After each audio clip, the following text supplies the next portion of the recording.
Welcome to Nerdarchy. For nerds, by nerds, I'm Nerd Steve, and tonight we're cracking open the bestiary of the imagination. We're talking creature creation, not just how to build them, but how to build them into your world.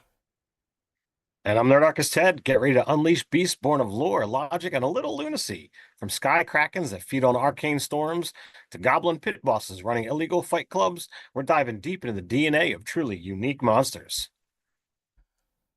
If you've ever asked yourself what kind of creature would thrive in this world, then you're already on the right track. Let's get weird, let's get wild, and let's start bringing your worlds to life, one custom creature at a time. Tonight, we're diving into the arcane art of creature creation, not just monsters, but living, breathing pieces of your world story. Whether you're building skyborne horrors for an arcane espionage thriller, chaos mutated gang leaders in a magical dystopia, or cigar chomping mobsters Lemur, or cigar chomping mobsters lemurs with a taste of illicit fruit, this is about crafting creatures that belong to your world. It's more than stat blocks, it's lore, logic, and flavor baked into every tooth, tentacle, and tragic backstory. Maybe it's a moss covered forest guardian that only awakens when the village harvests too deep in the woods. Whatever the world, the creature should feel like they've always been there. So tonight, our three segments are going to be Other Skies is a dark arcana punk world of floating cities, skyships, and eldritch threats where magic called Aether powers everything, even as it drives the world toward madness. In the skies above a cursed surface, Cold War espionage, political intrigue, and skybound piracy define life. Players take on the roles of othership crew, spies, or daring explorers navigating a fractured society on the brink of cosmic horror. The recent return of a long lost city signals the reawakening of ancient powers best left forgotten. In in Under the Dome, it's a post-apocalyptic D&D campaign set in the chaotic shield-domed cities, where urban sprawls perched between survival and collapse. Here, gangs, gladiators, and grind-powered scavengers fight for dominance in a world where warped by chaos magic and ruled by the enigmatic lords of these domed cities. From the blade grass plains of the Sea of Blades to the haunting demi-plate of dreams, where the Carnival of Chaos promises entertainment beyond your wildest dreams. Dangers lurk in every shadow. It's Mad Max meets magic under the ever watchful shimmer of a dome. Zoo Mafia is a role playing game where you play a criminal zoo animals navigating a 1920s style underworld without tipping off the humans. Set in Prohibition era zoo, secretly ruled by mob families, players form a mob and pull off jobs like smuggling peanut rum, tailing rival gangs, or avoiding the zoo's human staff. Think The Godfather meets Madagascar, but grittier, sneakier, and a whole lot wilder. So we want to hear from you. What's the weirdest, wildest, or most wonderfully specific creature you've ever made for your campaign? Drop it in the chat. Bonus points if it has more eyes than legs or a tragic backstory involving a sentient soup ladle. All right, folks, as usual, we are going to be, talking about our homebrew campaigns and our own RPG, but through the lens of creating creatures that are unique to a world. So feel free to take these ideas and concepts and import them into your own worlds. It's the whole idea is just to give you some food for thought when you're doing your world building and creating, unique creatures. We'll be taking questions at the very end, so you throw them in the chat, put question in front of it. That will help us pick them out, and we will get to them at the very end. We promise we are not ignoring you. With that, we're going to start with our first segment, Other Skies. Other Skies is a world where 13 sky cities hover above a cursed and monster-infested surface powered by volatile ether and held aloft by spinning struts. Magic is both vital and corrosive, and the return of a lost city has reignited Cold War tensions, eldritch threats, and the unraveling of reality itself. You can look to the description to find links to our first ever Other Skies as game, as well as our 5e D&D game that is going on currently. So with this week, creature design in Aether Skies blends steampunk, high fantasy, and cosmic horror. Each monster has to feel like it belongs in a world where floating cities compete for dwindling resources, and every ether-powered invention risks madness. We'll talk about ether parasites, creatures that siphon raw magic from ships and spellcasters alike, and the towering storm eaters that consume clouds and skyborne life indiscriminately. We'll also touch on designing threats for airship crews, espionage agents, and surface scavengers in a world crackling under arcane pressure. All right. So first up is Aether parasites, magic draining creatures that feed on ether sources often invisible in clouds, threat to ships, cities, and casters alike.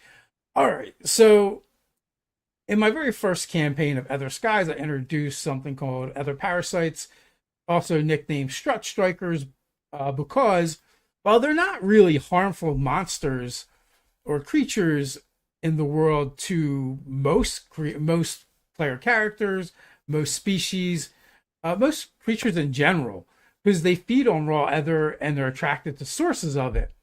But the problem is, ether powers everything in this world. Their skyships, their cities.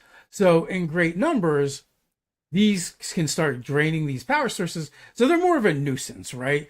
I wanted to create an obstacle that the players would have to deal with that wasn't always necessarily a direct threat to them, but would definitely be a threat to the things that they use and are important to them, like their ships and where the cities, it would take a lot of other parasites to actually drain them enough to cause real problems. But that being said, they're huge beacons of ether, so they are going to be drawing these things like moth to a flame. And at this point, Ted, you've played in a couple campaigns now, and you've had to deal with them in various incarnations. Yeah, so the ether parasites are, literally terrifying for anyone who is, wielding ether to a degree because it's like they are, as Dave says, they're going to be drawn to those characters. So in both campaigns, I basically am playing a etherficer, an artificer, whatever terminology you want to use that makes sense. I manipulate objects to be a barrier between me and the ether, but I'm still tapping into it, which means the ether parasites are coming after me. In both games, there's also characters who tap into it directly. And those are spellcasters. Usually your wizardy types are not going to be well defended against these things that just eat magic because that's what they do. You know, I throw out magic, these things eat the magic. So things are going to tend to just either like bounce off or just get absorbed into them, possibly making them even stronger. So I think these things are absolutely terrifying, and the fact that they can kind of come en masse, it becomes a really scary thing. Let alone the aspect of them coming after a ship and you know eating your struts or siphoning the magic out of it, so now all of a sudden your ship is just going to start falling. It can lead to all kinds of problems. Yeah, and they serve more of a purpose too, right? They are also there not just as a threat and an inconvenience, but also to kind of like ground the world um, in one of its key elements, and that is that rampant use of magic, right? And it is also they also have an industry that's powered by magic, like we mentioned their cities and the ships that our artificers are called etherficers, and they power all their gear with it. So it's a way to kind of illustrate how prevalent magic is in the world by creating this specific creature that could could possibly be an inconvenience, a nuisance, or even a threat, but only to those that are using the magic. Well, that magic gets used in a lot of things. So the concept behind the creature was to kind of, like I said, ground the players in the world a little bit more, and just it's just another reminder of how prevalent magic use is.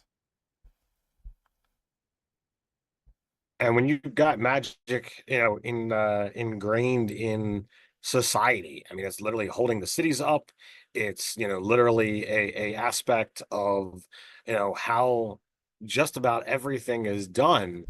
You put yourself in a situation that these things can literally take away all the things that you can do. Imagine if you had a creature in our world that literally removed the oxygen from around people. You now don't have the ability to breathe. You are going to die around them. That is the same level of threat, in my opinion, as, ether parasites on a ship when you are flying miles above the surface. There is no coming back from, oh, I'll just take 20d10 and, get back up. You're going to fall. You're going to splat to the ground. And if somehow, by some miracle, divine intervention, you're still alive, you're never going to find another ship that's going to bring you back up because the only thing down there are pieces. You're not crafting a new ship. And everything else is terrible. Yeah, and so Everything else is terrible. right, and like you mentioned, the way that um if your comparison of something that eats oxygen, it will remind you how important oxygen is to us, right? It's not something we think about all the time. And that's just something to think about when you're doing monster design, creature design. Like, what is some key elements of your campaign that you want to bring to the forefront, and how can you do that through your creature design? They don't always have to be threats. They don't always have to be adversaries to the players, but they can definitely be things that come up, and whether it's through exploration or role playing, that it just kind of like reminds your players in a subtle or maybe not so subtle way that, oh, your world is kind of about this thing. This is an element of your world. In this case, that element is Aether. What's next, Ted? So next up is storm chasers, whale-like beasts that roam the skies, devouring storm systems and everything hiding in them. So, the storm chasers or sky whales have come up throughout the various campaigns to different degrees. In the first campaign, they were actually used indirectly, right? One of the players was a psychic, and they used their psychic powers when their ship was being attacked by other parasites, the strut strikers, to drive them away, because they're like, well, what is something that they would be afraid of? And I came up with this idea that there's these whales, these sky whales, that eat them. They just fly along the Aether and scoop them up as they go, and and that would be terrifying to these. This is their natural predator, right? So the sky whale was born, but in the current campaign that we're playing in now, we're halfway through it as of last week's session. Sky whales have been very prevalent. The campaign kicks off with the crew being hired to find a particular sky whale that has eaten a ship. That's how big they are. And from there, all kinds of hijinks ensue. But because this particular campaign is set around this creature, the players start kind of adding in and building their own lore about what they believe sky whales are. And also, sky whaling is a huge industry in other skies, because it is a resource that provides lots of meat, blubber, oil, all the things a whale would typically provide. The cities, by just bringing in a few of them each month, greatly increases their ability to survive and supplement things that they already have, that they have on the cities themselves. But with that being said, like, the players all had like different stances on sky whales. Some of them being more hippie-ish in nature, and others being more indifferent. But it gave them something to focus on in the world, and made them think about, how does my character feel about sky whales? What do the normal citizens think about sky whales in their day-to-day? Do they think about them? Is it something like the poorer citizens maybe can't get their hands on it so often, but when they do, it's a real treat, because to them maybe it's like having steak or flaming young that they don't normally get. So also, like, every time maybe someone burns a lamp, like, oh, that's the oil that comes from, it's harvested from these sky whales.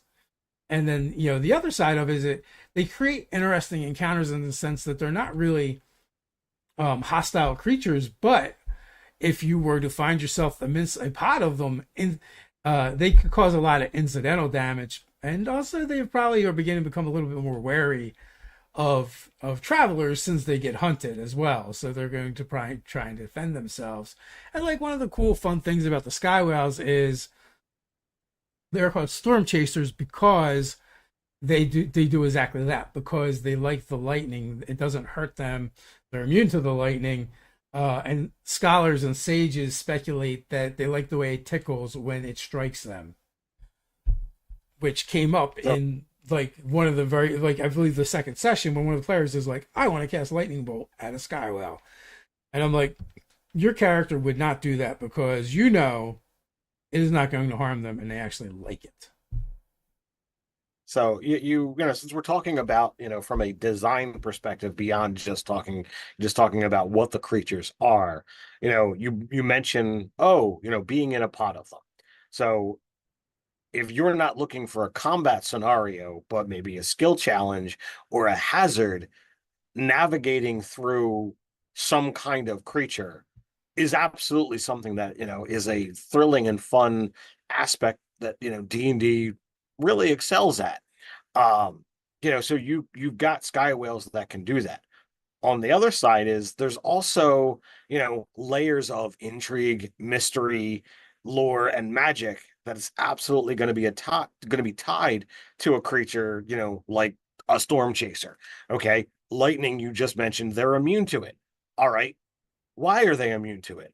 So therefore, beyond meat and oil and blubber, well, is there something about the sky whale that, is going to be useful for items pertaining to either resistance to lightning damage or, offering up lightning damage? Are there any kind of organs that are alchemical use, or is there straight up magic, in the whales that only the people who are brought these whale or storm chaser corpses are going to know for sure? And it could be like, a look, you share this secret, it is worth your life, we will kill you and everyone that is talking about this just to preserve it. I mean, we've got loads of secret organizations in this world, and I would not be above that being something that's in there that could be a very cool discovery aspect, uh you know through gameplay. Because like, you want to create these things that, to get to this aha moment. Sure, maybe it started off as, we were getting these things for meat, but there's other choices for meat as well. Why are we bringing in these things that are, so massive? That's got to be a complex process to bring in something that is literally bigger than your ship. But what does it mean? What does it do? Yeah, again, it's just another way to hopefully engage your players in your world. And whether you're using something like this as an adversary or an obstacle or just a cool exploration. And also, like, as the campaign has progressed, there's also been a bit of social aspects that have come up. You guys can check out the campaign and see where things have gone with it. They're short sessions, only 2 hours, so you don't have a whole lot to catch up on. But with that, let's dive into the newest creature that's been created for this world. Dark Riders of Haven, possessed revenants emerging from the cursed artifacts, perfect for surprise encounters or corruption arcs. So I first put together the Dark Riders for my D&D in a Castle campaign, and the very first adventure session, the players were charged with intercepting a ship that was coming back from Haven, and this is before Haven kind of got cleansed and was inhabited by citizens like our current adventuring crew. Haven was a dark place of eldritch horrors, and it was stopped in the original campaign. It was a seal that was coming unraveled and opening. Those players were able to reseal it, but not before some things got out into the city proper itself, and things that were there already, they didn't get put back. They stayed there, and they kept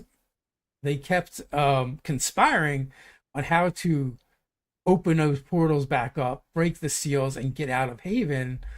And one of the things they did was the Dark Riders are creatures that kind of live on another plane of existence, like the ethereal plane, and connect to objects, and can also connect to creatures, basically possessing them.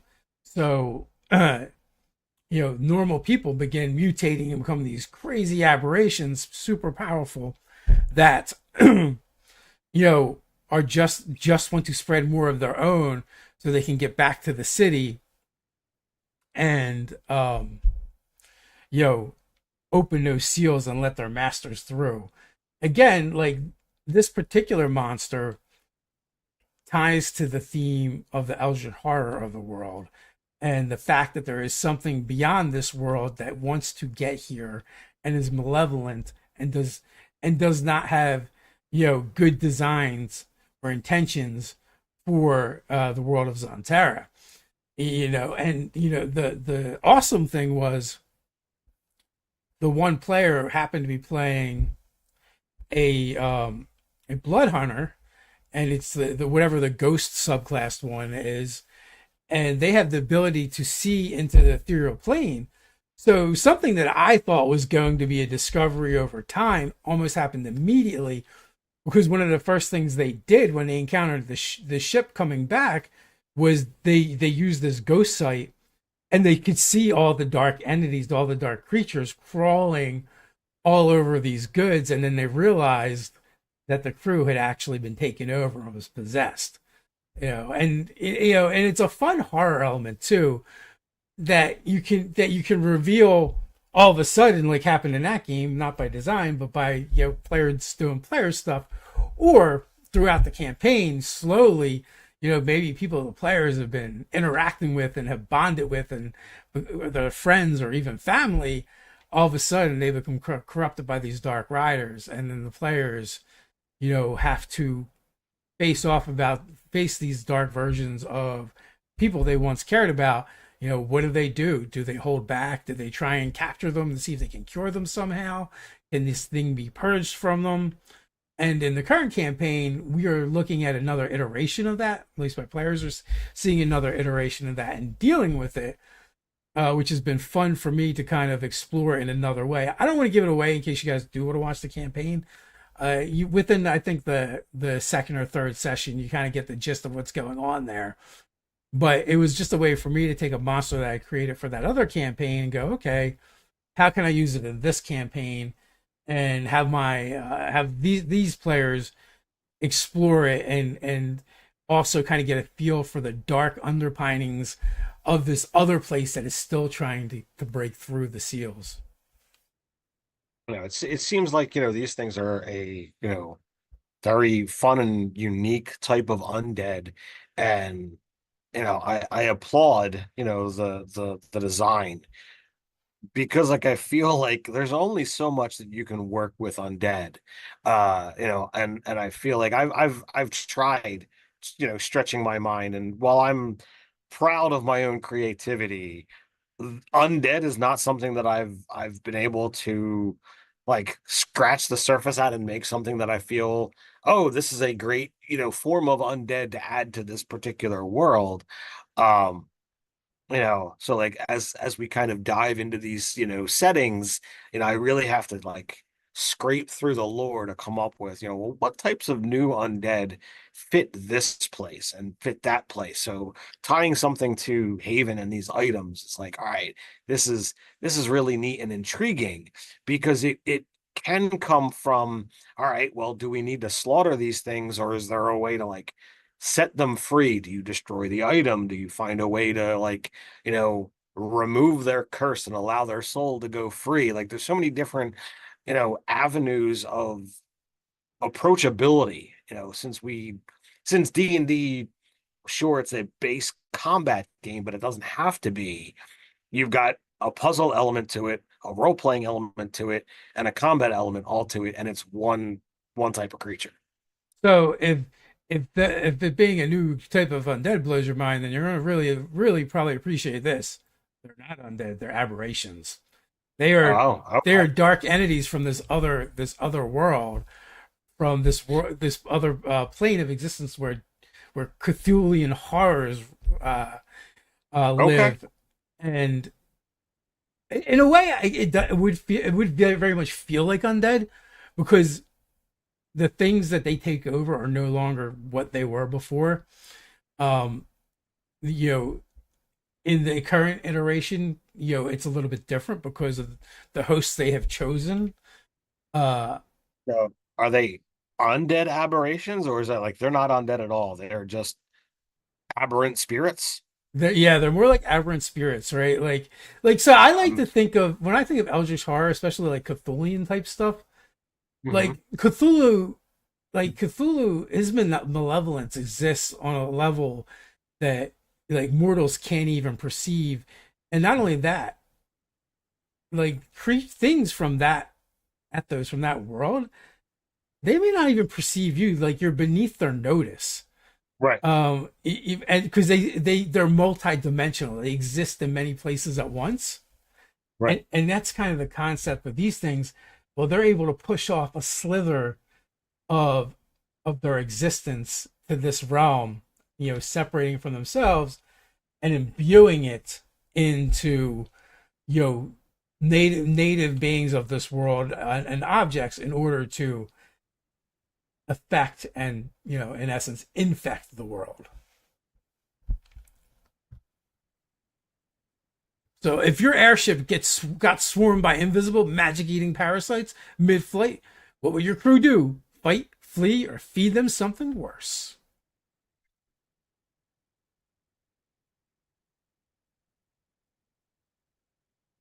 All right, so we're gonna move on to the next segment here as we get into Under the Dome. Under the Dome is a post-apocalyptic Under the Dome is a post-apocalyptic D&D campaign where chaos magic has warped the natural order. The city of Crystallia, shielded under a magical dome, is a haven amidst sprawling wasteland like the Forest of Stone, Bog of Eternal Acid, and the Sea of Blades.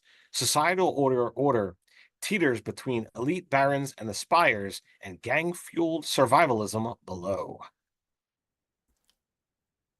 All right.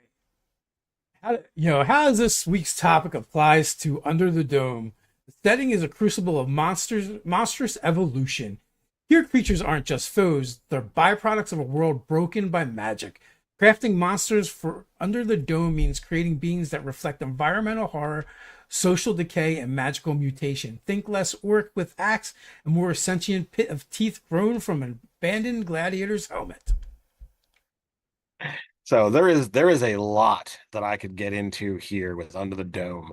Um, just the sheer amount of thinking that I have spent months pouring into this campaign world to break down the typical D&D monsters to make them unique to this setting. But we're just gonna give you a little teaser, little taste. So first up is churn balls, massive cast touch predators that tunnel through black sands surrounding the dome city of Balearia, resembling obsidian-plated purple worms. These are the world's answer to subterranean terror, feared and hunted in equal measure. Despite the danger, their flesh is a prized delicacy in Baleria's black market. Few who want them return whole, if they return at all.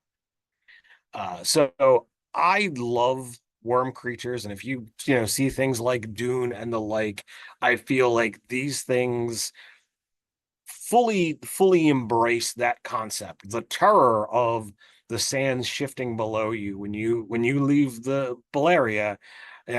It's dangerous. These things spring up like purple worms, but they come in a variety of sizes. There's things, all the way from juvenile that are merely large, all the way to, full on gargantuan style worms. And I I wanted to throw these things down on the table for my players' first session that I ran of, Under the Dome. So I handcrafted a handful of these things, and they're nowhere near what some of the great crafters in the RPG community can do. But for like the little bit of time I spent on them, and the fact that they're just foam, paint, and toothpicks, I'm quite happy, and of course paint. I'm quite happy with how these things came out. But they've got tremor sense, so if you're walking around on the sands, they know you're there from probably a good distance away. Um, and they can do all the things that worms do. They can swallow you whole, they can, dissolve you and do all that fun stuff, as well as beat the crap out of you with their teeth and their tail stinger. Yeah, do you have to do a tremors session? Oh, you know what? I'm gonna run this. So, in January, we'll be at the Greater Philadelphia Gaming Expo, page 3, as special guests, and we're both gonna be running a bunch of games.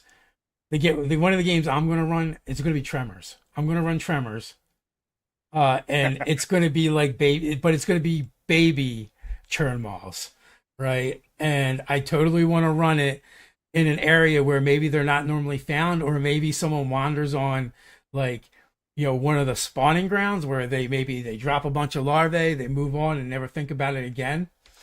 Right. And it's just going to be an isolated patch of black sand. Maybe over, there's a long forgotten village there that has some stone structures that they can't burrow through. But I totally want to do the Tremors uh session where they're like trying to hop back and forth from these things, and maybe a little bit of a build up to, like, they find someone that gets murdered by one first before they find out what's actually going on. Um and the idea is like maybe no one's ever seen them this small before, Mhm. because it only happens in an isolated place. But Right. yeah, but like churn malls are, a combination of, I believe, your answer to purple worms, but different. But Mhm. how are you tying them to Under the Dome? What makes them a Ulthganius specific monster in the time of Under the Dome? So they are one of the many creatures that exist outside of domes that have been shaped by chaos magic. So they don't have any real time that they spend above the surface. So they don't really have to worry about the chaos storms, because if there's a problem, they can just burrow underneath. But they are literally drawn to the area surrounding the cities, because there is so much movement, be it the constructs that are walking around, the construct vehicles that we are using for this particular game, or just the massive amounts of footfall traffic that in the course of a city. You've got just so much. So that's going to, for people like tremor sense, or with creatures with tremor sense, that's like a beacon. So they pretty much lie in wait, and the town notices that and uses that. So they have tips and tricks to kind of lure them out. Seismic charges to draw them towards an area, distance attacks, nets. I've even got a like modified crossbow thing that is used to like literally fire into the body after it's been dropped on a crankshaft to kind of pull it out of the ground, because when you see all of these worms, so much more of the creature is underground. And then similar to the sky whales, we've only got so much space in a city that you can grow and make food. So these things become a massive food source, and probably again similar to to sky whales, there's probably other components that are breaking down and used so that they're not lost. because resources are scarce in a post-apocalyptic setting. Uh, So so I just wanted to make something that was it can be a hazard of just like, okay, well, similar to what you're talking about with tremors. Like when I set up my encounter, I put rocks, that were, stationed around to see whether the players would be like, oh, well, what if I get on a rock? Is it going to attack me? And that's what I did. Anyone that wasn't standing on a rock, I was attacking. Whoever was on a rock, they seemed to be safe. Unless, they were doing enough damage to cause the creature to kind of target them. Um, but you've got the tactics, you've got the hazard aspect, you've got a lore aspect of how it's useful and necessary for the cities. But then of course you've got a very varied degree of combat monster that can be used across, I don't know how many. I've got like 3 or 4 different um versions of the churn mall. Yeah, so I've got 3. I've got juvenile, adult, and elder. And then if you wanted to like straight up add in uh essentially newborn, that would be a whole nother thing that could be, drifted down even further. I think I would call them larvae, except for Yeah, they're that's the like word I'm looking for. they're larvae, but they're like 4 to 8 foot long, and probably pretty thick as well. Yeah. Um, so immediately I started thinking about Dune, right? Because you have the worms and the spice Yep. and like, so do they use thumpers? Put the thumpers in the ground. Kind of makes, kind of summons the worms. So I mean I called it seismic charges, but I mean it's essentially the same thing. Like if you're looking for something that is attracted to movement, something that creates, that thing in the sands, that's going to draw them. Yeah, it reminds me of an adventure I ran a ways back where caravans kept getting attacked by bullays, Hmm. and a rival was had snuck in these magic coins that acted like the thumpers that would attract the bullays, but like it interacted with their tremor sense in a way that drove them insane and enraged them, so they would attack and destroy anything, right? So it's kind of like a little bit of a mystery in addition to like, oh, you got to deal with the bullies and try and stop them from attacking the caravan, but also why are they keep being attracted to a particular caravan? And it's like, oh, here's these coins that were kind of doing, that were enraging them by a rival merchant house, so you can kind of do funds like things like that. Is there any significance with the black sand? I just wanted to create a different biome. You know, I haven't dived too deep into whether the black sand means something different. Mm. Um, but it definitely creates an atmosphere, you know, of it's a little bit darker because Baleria is more industrial than Crystallia.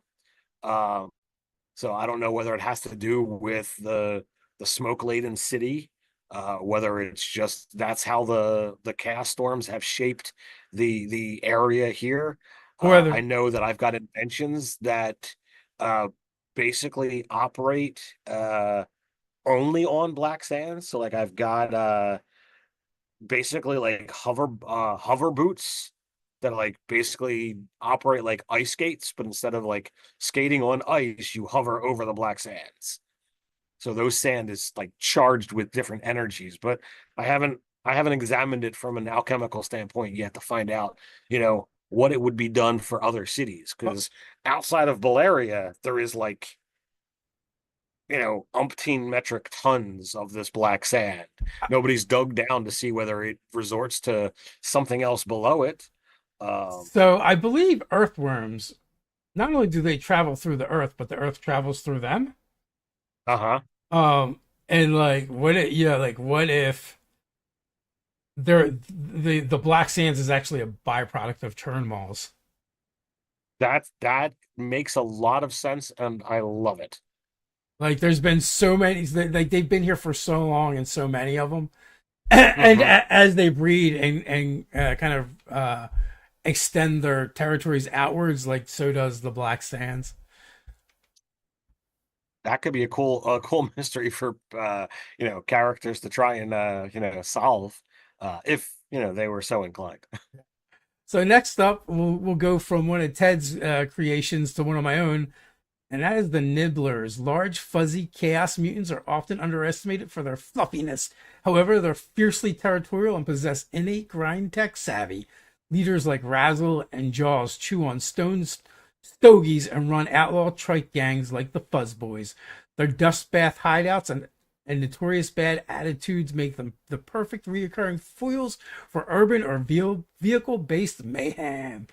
So, Nibblers are humanoid um chinchillas Chinchillas.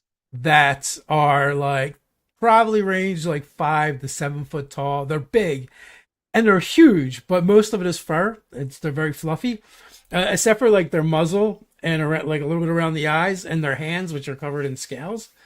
But the rest of them are basically are their humanoid chinchillas, and they were inspired because I have a couple of chinchillas myself, and the reason why nibblers have a bad attitude is because what I discovered is one, chinchillas will chew through anything that is not made of metal or glass. Two, they're jerks.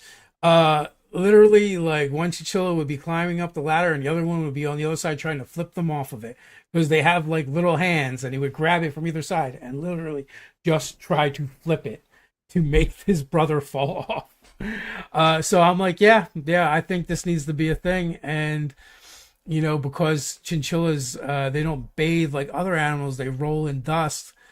I was like, well, of course we have to have bathhouses that are just made of dust for our humanoid chinchillas, and they're called nibblers because they're always chomping on something, they're always nibbling something. They buy and seek out rare stone and woods that are kind of shaped like cigars or stogies that they're constantly kind of chewing on, or chewing on like something like almost like chewing tobacco, so they always have that chewing motion going on, and it's just been something. Yeah, I just wanted a different kind of race to add into the mix. That's something I haven't seen before, and also chinchillas are adorable and their fur is so soft, and I thought it would be kind of funny to take those aspects and combine it with um, a species that has a bit of a bad attitude. Now, we don't want to stereotype. Not all of them are going to be like that, but the ones that the players have dealt with have because they've all been outlaws, been part of outlaw biker gangs and criminal organizations. So stepping back for a moment, this is another thing that, when you're creating stuff for your world, this is absolutely something that you should be doing. Like we have told, countless times, take inspiration from everywhere. What is it that you are passionate about? What is it that you have knowledge about? And how can you use that? So as Dave has pet chinchillas, he's like, okay, well, through raising these creatures, I have learned one, two, three, ABC facts. All right. How can I extrapolate this real world knowledge into a fantasy driven creature? And then you take the logical steps from there of how does these aspects pertain to my world. And this is just a great way to take something that you're driven about, knowledgeable about, and make something new, make something unique. And it has been loads of fun to interact with these nibblers. And as we as players say, well, here is something new, let me bite onto it. More and more lore came out, more and more things were done because we as players chose to interact with this something new because as veterans, we see both as a player and as a, part-time GM, it's like, oh, well, Dave's created this thing. All right. either he's got lore that he wants to, put out there to exposition, or we got to put him to the test and see what he's actually done, make him think on his feet. So we push those buttons and we want to cross those lines and see, what else, can be done. So like it has been quite enjoyable to to go down this little rabbit hole of these rare woods, and we in fact we investigated and learned what nibblers are and how they operate, and we tried to basically bury the hatchet with them of like, look, we don't need to be at odds here. How can we make amends or reparations or whatever terminology you want to use? So like we went out and purchased one of these rare special woods, what have you, and presented their leader with this at a dust bath where it's like, all right, we're having to make constitution saving throws to not cough Suffocate. and die in here. So there were mechanics for how non-nibblers were dealing in and around these spaces, which again brings in layers of how this unique creation is affecting the game from a lore perspective and a mechanical perspective. All of this can extrapolate further to, well, what if I want to play one, as a character, are there stats for them? So like you can go down these rabbit holes to make something that is, oh, this is special. This is something that only exists in my world. And when you want to have a world that is unique, you need that. You need races that don't exist anywhere else. Yeah, they've been a lot of fun to breathe into the world, and even one of my players keeps threatening that if his character dies, the next one he makes is going to be a nibbler. So he's like, you better have the stats ready. All right. You got any more points on the nibblers? Now let's move on to what's next. All right. So Chaos Warped Giants, once noble defenders of the Forest of Stone. These titanic beings were twisted by decades of uncontrolled flesh warping and psychic decay. Now they lurch through the petrified woods fused with tree, stone, and embedded crystal, driven by fragmented memories of protecting the ordering. Imagine a redwood-sized juggernaut haunted by its oaths, now smashing cities, trying to make them fit into their perverted memory of the giant ordering.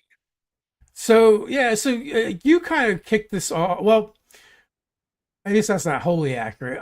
So in Ulthganya, you guys were seeking an artifact, the Titan orb, and on your way there, you guys were kind of assailed by visions of this war between giants and titans, and the Titan orb was a thing that was kind of used to win the day for the giants. And from that, you felt kind of inspired, and you wanted to do more with giants.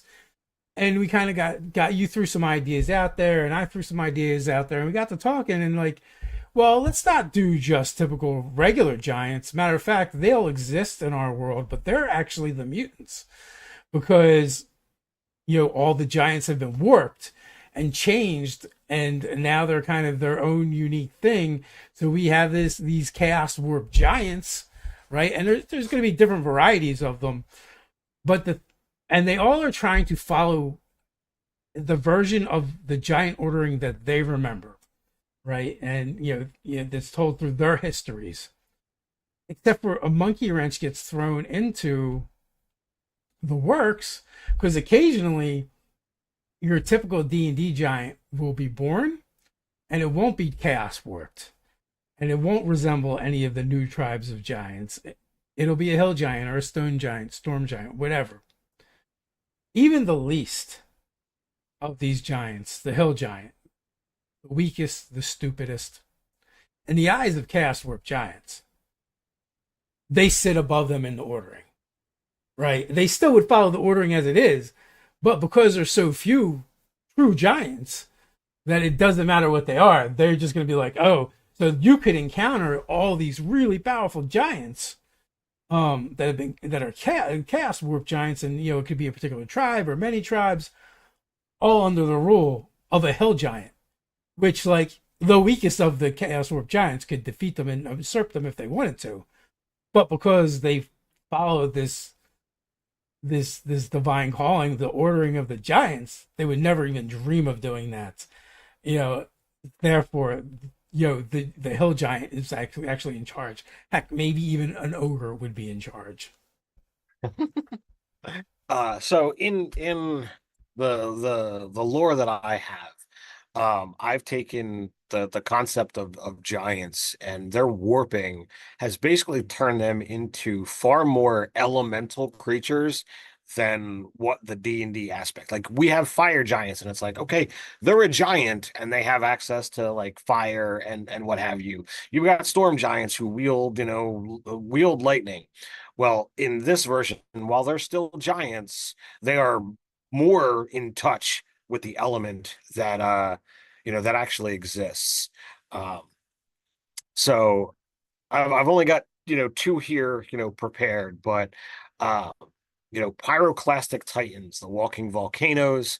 This is a combination of fire and earth. It's still a huge creature, so it's not like it's titanic like the literal walking volcano that it says. Um, but their core mechanic revolves around the unstable magma heart, allowing them to erupt violently when struck. So like they can literally spew forth, fire and magma when they're attacked. Um, and then the other one I've got here is one that's kind of fueled by the frost giant, but this one is the glacial tempest. It's fusion of frost and storm. Rather being a simple combination, it's a fundamental force of entropy and destruction, where ice and lightning exist in a constant state of violent equilibrium. Uh, Glacial tempests function as living weather anomalies, massive beings that freeze the battlefield, blind enemies in blizzards, and strike with electrified frost. Yeah, so the glacial tempest is a CR 17. So like you can still get within the realm of where giants are, but these things are designed to be different, to strike out from where the giants were before. And by me creating these combination things, I've stepped away from my trepidation with how giants exist in a D&D world. And I've done lots of conversations on videos live and in regular videos about my own complexities with giants and how I feel like they just don't fit in a D&D world. Whereas these guys, I've found where I can put them. I found where I'm happy with them making a home, and that is in the the vast city of Titanholm, ruled by King Valar Twosold, who is literally a combination of, you know, a storm giant and a fire giant as like in a two-headed Etten style monstrosity. He's basically lived for as long as anyone in the city alive. He's a near immortal creature. He's not designed of like, oh, let's stat this guy so that we can kill him. If he is literally the culmination of these two top tier giants, he's not meant to be fought, but somebody's going to want to try and kill him, of course. uh but so he was fun to kind of play around with and make. I think I've even thrown up some concept art in some of the blog posts that I've done for Under the Dome. Yeah, I just love the idea of these, these monstrosities, these titanic creatures taking the orders and listening to a lowly hill giant. It would be indeed comical. So, what's the most unsettling creature you've created or faced? Something that wasn't just dangerous, but wrong in a way that stuck with your players. Bonus points if it changed how they saw the world around them. Tell us your favorite terrifying original monster in the chat. So, All with right, that, let's we've move on got one to more segment. So let's move on to Zoo Mafia. Zoo Mafia takes us into a 1920s style zoo overrun with crime, at least when the humans aren't looking. The animals are not cartoonish or anthropomorphic. They're real zoo animals playing roles in underground mob war. During the day, they're cage spectacles. At night, they're running smuggling routes, hitting rival territories, or cutting deals on banana-scented speakeasies. It's a Prohibition era grit, but with fur, feathers, and fangs. All right. So how does this topic of original creatures, creating original creatures, apply to Zoo Mafia? Tonight's topic is all about creating creatures that feel like they belong in your setting. In Zoo Mafia, your monsters are the characters, but that doesn't mean the world isn't crawling with unique animal personas. Each species has its own role to play in the criminal ecosystem.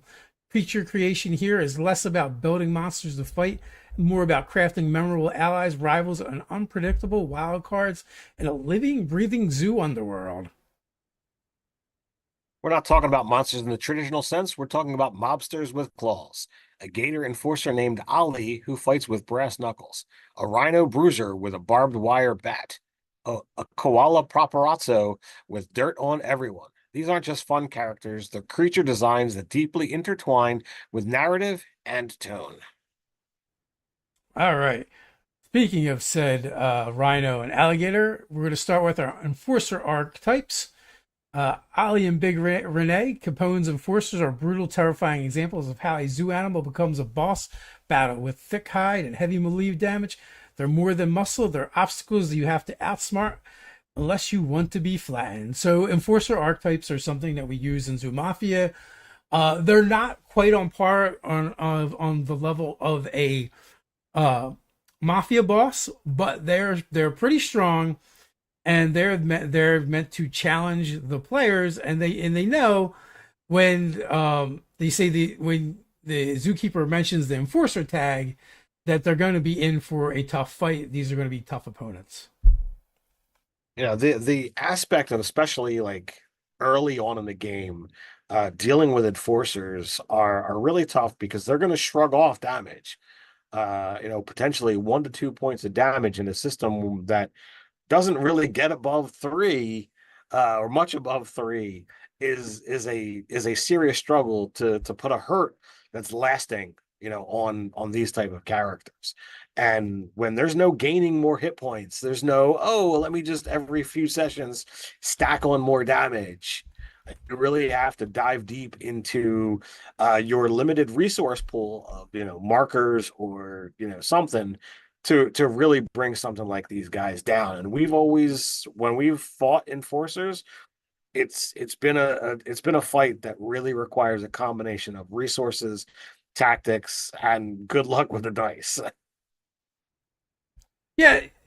So it just highlights another way for for you to kind of interact with the world and inform your players of what's going on with that world, right? Like what does these creatures, what do the encounter of these creatures particularly say about what's going on, right?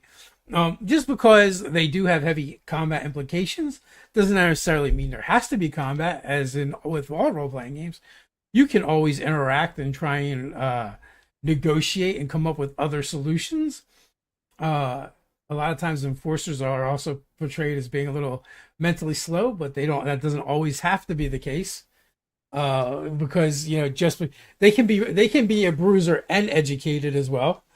Right. But it sets the scene and just lets the players know, like, okay, here's a part of the world and the game that is going to act differently than the rest of the world or the rest of the game. And with Zoo Mafia, we try to create mechanics that kind of enforce those themes.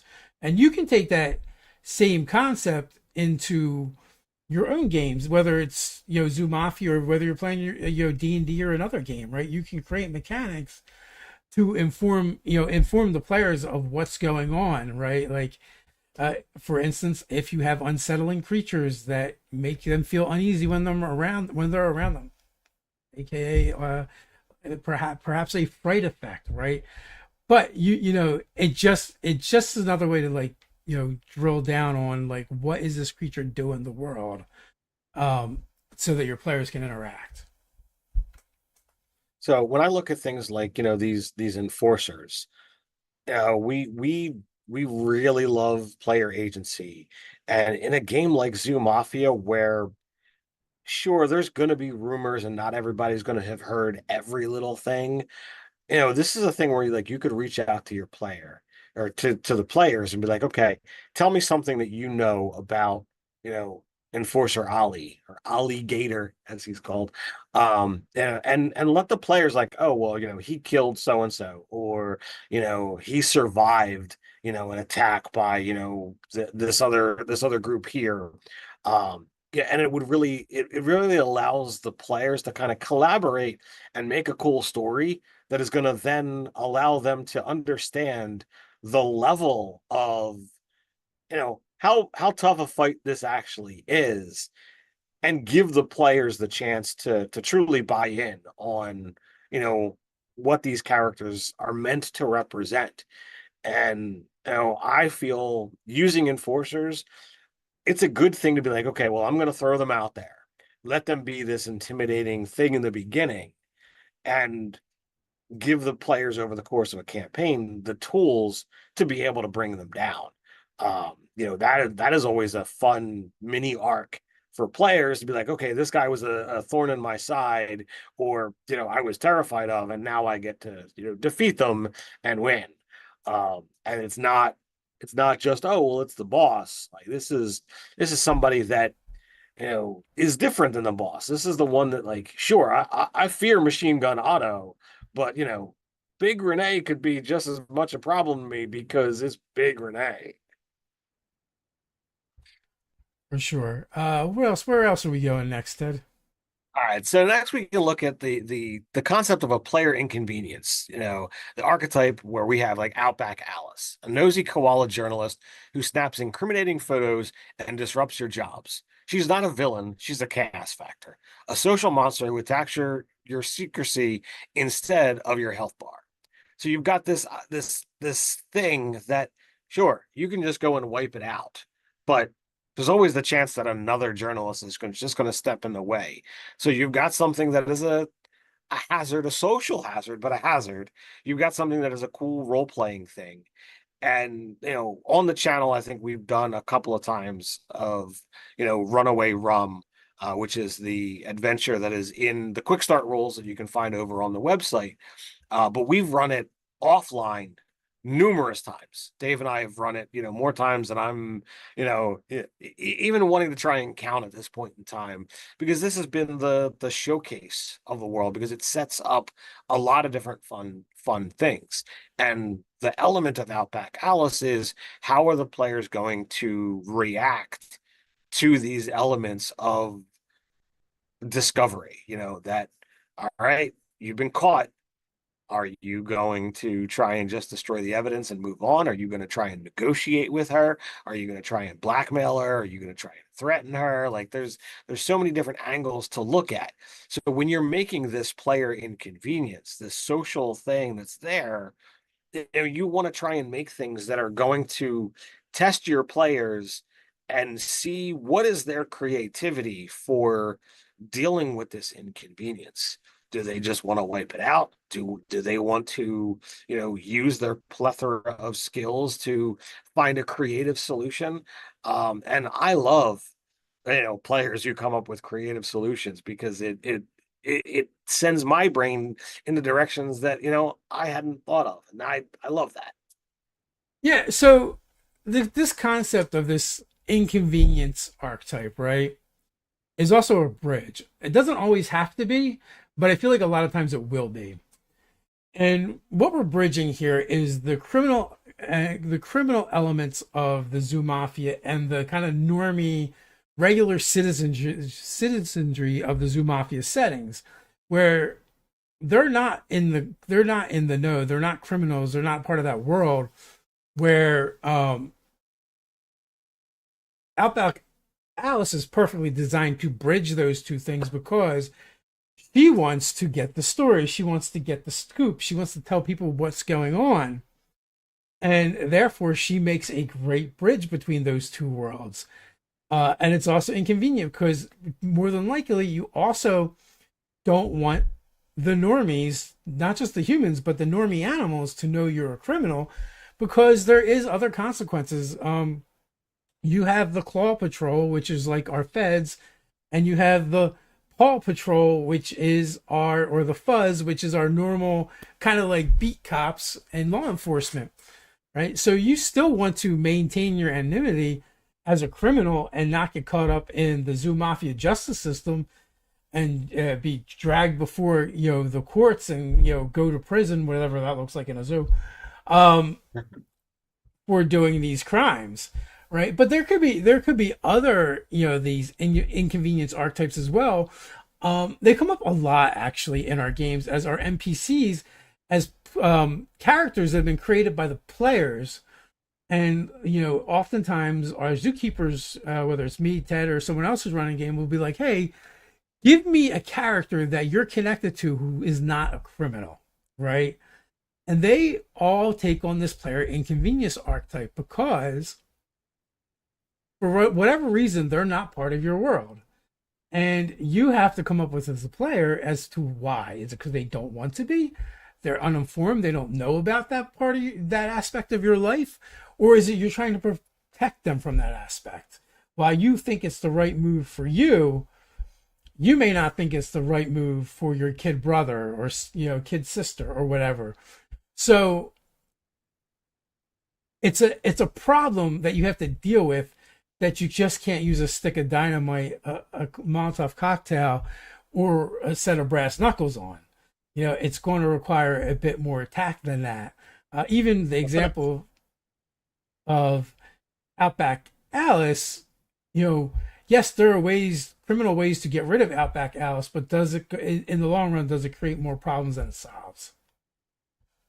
Yeah, and the concept of having the players provide NPCs, it ties them to the world. They're giving you what the relationship is, and it is a tool, a crutch that you get to use against them, you know, to put that NPC in danger. Now, I don't do this so that I'm like, haha, I can throw your loved one in danger just to be a dick. No, I'm doing it to make you make a choice, to help guide you in the direction of where I think the story is going. Now, if I put your abuela, into harm's way, you know, and they don't know that you're involved in the criminal world, how are they going to react if your actions showcase what's going on, or what happens if their life literally is on the line and you don't roll well enough? Okay, well, that's how the stories go sometimes. um and that's what these story elements are designed to do, to kind of test things out and see what happens. um so regardless of the story, I love getting those kinds of things that I can use to help draw you into the story. Um, it's just a lot of fun to be able to, have that at my leisure. And from the first time, when I was inexperienced at running Zoo Mafia, like every time I felt, oh, the players aren't making a choice to do something, so now I'm going to use this moment, and I would literally just roll uh, a D4 to represent the players and a D3 to represent, their contact, their person, and whatever came up, something was happening with whatever character was rolled. Um, I guess I could have, with four players and three, I could have just done a D12 list. But for whatever reason, I did a D4, D3, and stuff just happened. And I felt like that definitely always had those, they're not always, but like that frequently had those kind of characters involved in what was going on in the story. And, danger was definitely a possibility. It's not just that. It's not just about danger and being able to threaten their loved ones, but it's also about tying them to the world and saying Right. there are other parts to this world that aren't just crime, right? There's normies just trying to live their everyday life, and that's what they represent. And them popping up is normal life just happening that isn't involved in the criminal underworld. So, and you came up with a great method for introducing that into the game randomly when you want it to happen.